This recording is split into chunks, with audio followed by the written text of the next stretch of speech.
welcome to a cuppa with So Timeless with me, Rowena. It's lovely to see you again, and I'd like to say a very big thank you to all of the new subscribers. It's really lovely to see you and to know that something I've said has hopefully helped you somewhere along the way.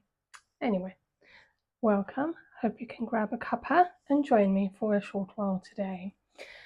So today I was going to continue with the series I've been doing on the resizing of the vintage blouse, 1940s blouse, which is the last video that I posted. And I was going to go on to talking a little bit more about the resizing part of the pattern and cutting out, and then getting on to the actual making up of the garment in the resized format. But I've had a difficult couple of weeks with my endometriosis and various other things, and I'm rather exhausted. I do apologize if I look really exhausted, because I feel really exhausted. And so I decided I needed something that was a little bit simpler to do. I need a bit of de-stressing. And I talked about in my previous video about my endometriosis, I do try and use my sewing as a de-stressor where I can and when I have time, or try and make time to do that, because it's one of the things that I do find helps somewhat with the pain. And if any of you have a chronic condition or have endometriosis and suffer with pain, you will know what I'm talking about. Trying to cope with the pain when it's there all the time, when it's affecting things like your sleep. So I decided it's not strictly vintage sewing, but it has some vintage elements to it. The garment I'm going to be working on today. And one of the things I talked about in a previous video was I was going to try using starch on a flimsy fabric, which is something that's quite well known, quite well used, but I've never actually tried myself. And so I thought, before I use it on any silky or satiny sort of fabrics, I want to try it out on a less expensive fabric first, and on a pattern that I am familiar with. So the pattern is this same t-shirt that I'm wearing. It's actually a blouse which I've adapted into a t-shirt, because I quite like to wear t-shirts when I'm just around the house, but I was looking for something a little bit smarter that looked a bit more dressy. And this pattern it's quite a fitted sort of t-shirt, and that's where the vintage part comes in. All through time, using panels to make garments more fitted works really well and has always been used.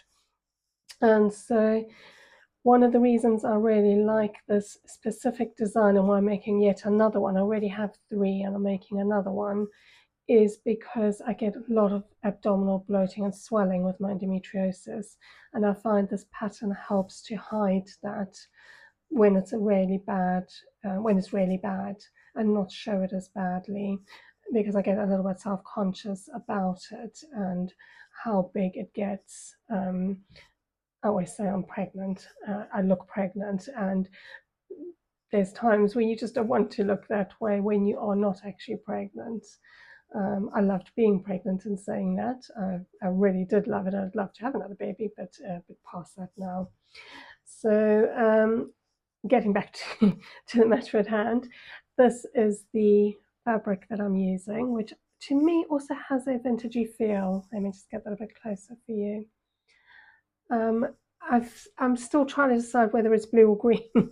It's more like a sea green, turquoisey sort of color, and I'm actually leaning towards it being more green than blue now that I've seen it in a better light. I was thinking the whole time it was more blue, but I put it down by my big windows here in my study, and suddenly it looked more green. Anyway, whichever one it is, I like both blue and green, so no matter. So what I need to do, I've done all the cutting out, preparing the pieces. what I'm going to do is I need to thread up my machine with cotton ready to sew, and I've decided on this thread color is the one that I found that's the closest and that fits the best with this fabric. So I'm going to get that threaded up. For my overlocker, unfortunately I don't have a blue or a green that's going to work. The blue is too dark, the green is too light. Neither is going to work, so I'm just sticking with the white overlocker. I've run out of my neutral colored, that overlocking thread that is, I forget now what it's called. This is how tired I am. I just can't think of words. It's the one that you can use on any color and it just sort of fades into it. Unfortunately, I don't have any of that. I need to order some more. So instead, I'm just going to use white because it's a t-shirt, and the white, it doesn't really matter. The facings aren't going to show at any time. It's completely a closed garment, so no one's going to see the overlocking. So I'm going to thread up my machine and leave you watching me doing a little bit of pinning and cutting out and preparing the pattern, the pieces from the pattern, and then I'll come back and talk you through a bit more about the starch and using the starch and what it's for and how I did it, and let you know what I think. I will see you very soon.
So once I got all the pieces cut out, what I did is, and I'll be very honest, this is the very first time that I've used starch.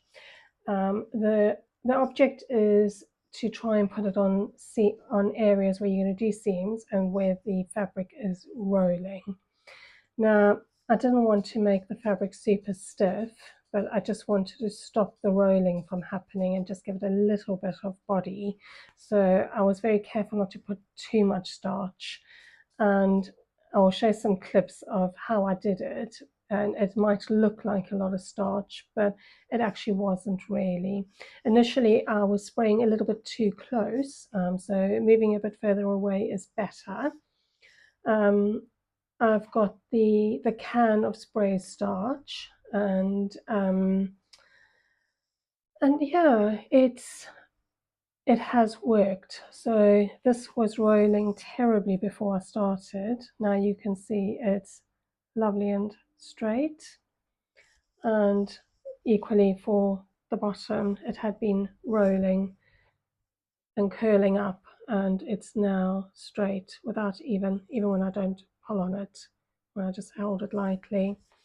And what I did, I just sprayed some starch. I did it on my wooden table because I didn't have any plastic to work on to hand.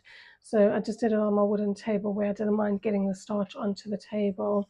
And you'll see in the video what I ended up doing was, it was actually quite handy having a surface underneath that you don't mind getting the starch all over, because it does tend to go everywhere. And then I used the starch that was landing up on the table as part of the starch I was using on the fabric as well. It'll make sense when you see it. So I starched every seam, and then what I had to do once I'd done that is I had to iron each piece. So the sleeves, when I cut the sleeves, I'm sure you saw it was on the edge that was very curly. They're perfectly straight now and staying straight. So that's, I'm not holding it at all, and it's staying perfectly straight. And you can feel there's a little bit of firmness in the area where the starch is as compared to where there's no starch. It feels slightly different. So far so good. It seems to be making a difference. We'll see when I start actually sewing together. To be fair, the fabric I've used as my first test is quite a thick cotton knit fabric, and I've not had any problems with, even where it does curl, with sewing it. It straightens out quite easily, but I'm sure it will be a little bit easier when if it's not curling as I'm sewing, especially when I'm doing the edging of the seams and the overlocking of the seams. I'm sure that part will be a little bit better. So have a little look and see how I did it, and then I'll let you know my first little issue afterwards.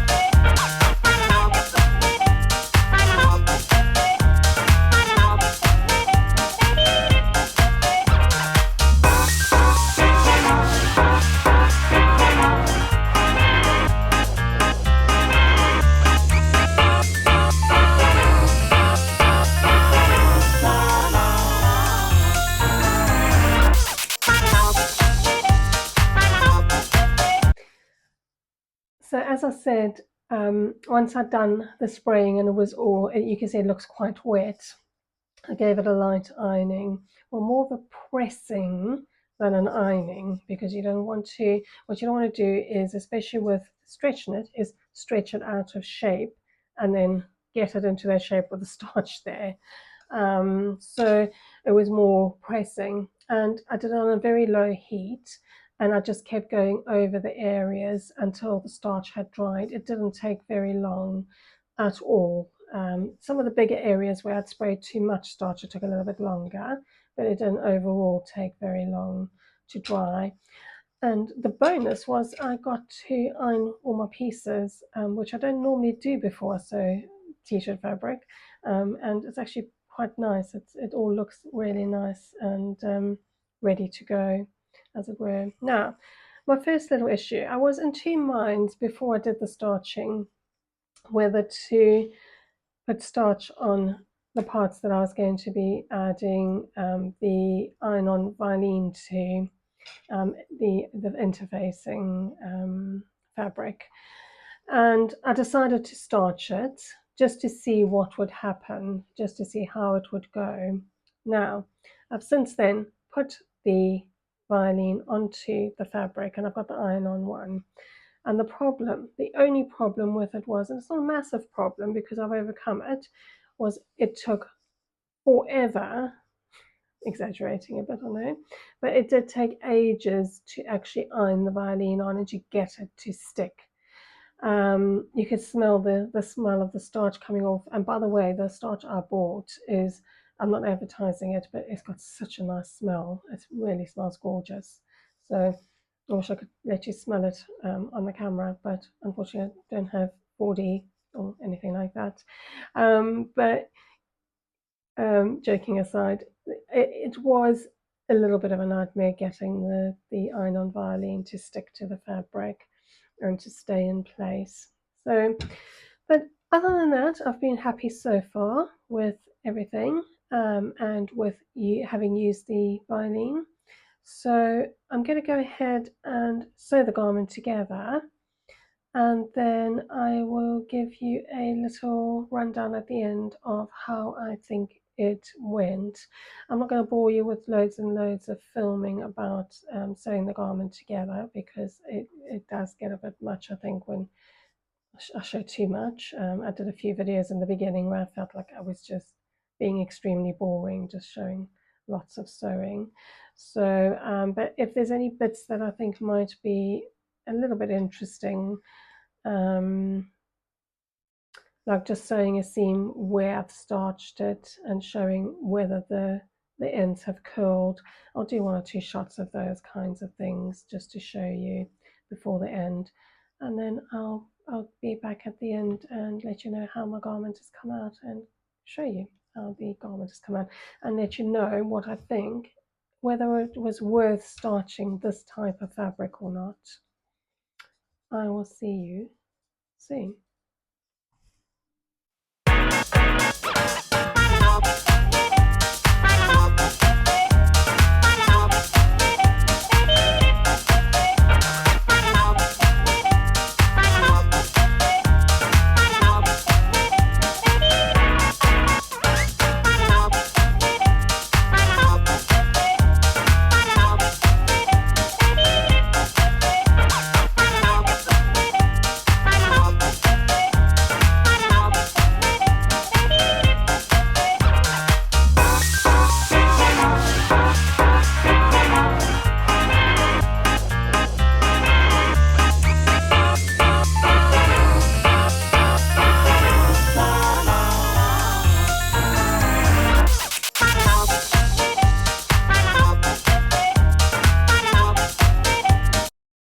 Well, I am all done and have finished the top.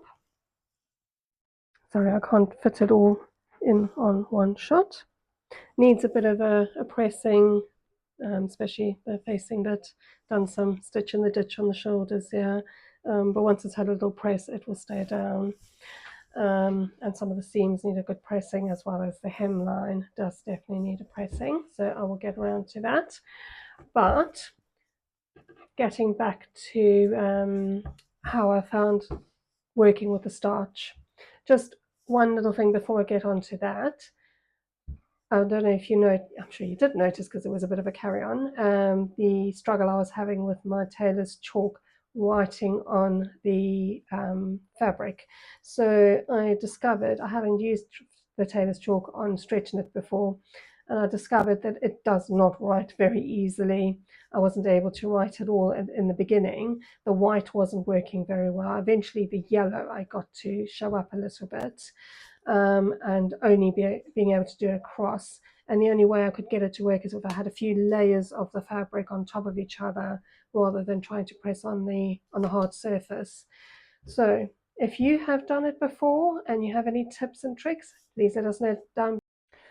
Sorry, I had a bit of a technical issue there, so I'm back refilming the last part of that video clip. So I'm now wearing the top that I made, as you can see. Actually, I can probably show you a bit better what it looks like finished. All done. And very pleased with the result and the fit of that, like my other ones. And the whole point, sorry, I'm now trying to remember what I was talking about and what I said, but I think I'd got to the point where I was going to tell you about exactly what I thought about my experience with the starch. As always, I'm not advertising, haven't been asked to advertise this, but this is the starch that I used, just so that you know, just a spray starch. I just got it off Amazon. The smell on it is really, really great, though, as I think I've mentioned a few times now. But would I use the starch again on this particular type of fabric, or on stretch knit in general? And the answer is yes. There was certain parts where it wasn't a big amount of difference, but there were certain parts where it certainly did make a difference, and I could tell that there was a difference in the sewing. Definitely the top stitching was a lot easier to do and went really easily and well. The hemming around the sleeves and on the bottom of the top went really well and was very easy. It was very easy to fold the fabric because it wasn't rolling on its own, so you could fold it to where you wanted the seam to be. I should say where I wanted the seam to be. Sorry, I'm saying you when I should say I. But I did find that definitely in those areas it made a difference. The general seams, not so much with the straight sewing, a little bit with the overlocking, there was a difference, but yes, I would definitely use the starch again. The only thing I would do differently is probably the facings, where I was going to put interfacing on. I would think twice about spraying starch first and maybe consider putting the interfacing on first, ironing that on, and then spraying the starch on if it was needed. To be honest, when you put the interfacing on, that firms up the fabric anyway and stops any rolling. So you wouldn't really need starch in that area, in all honesty. So yes, I would definitely use it again. Give it a try, let me know your thoughts. I will try it on a different type of fabric the next time. And I actually have a top which I cut out recently, which is a satiny type of fabric. And I'd like to try it on that because that's the slipperiness of the fabric that you want to overcome by using the starch. It'll be interesting to see if it works for that. I've tried it out on this type of fabric and the rolling, on the flimsiness, and it'll be interesting to see how much difference it makes to the sort of slipperiness of the fabric on a different type of fabric. And another video in the making. I will get back to you about that. Other than that, I had one other question I really would like to put to you, and I'd love to hear from you down below in the comments, otherwise by message if you prefer, or email. My question is, what do you do with the offcuts of your fabric? So you cut out a garment, you cut out your project. What do you do with the scraps that are left over, with the offcuts, with the pieces that are left?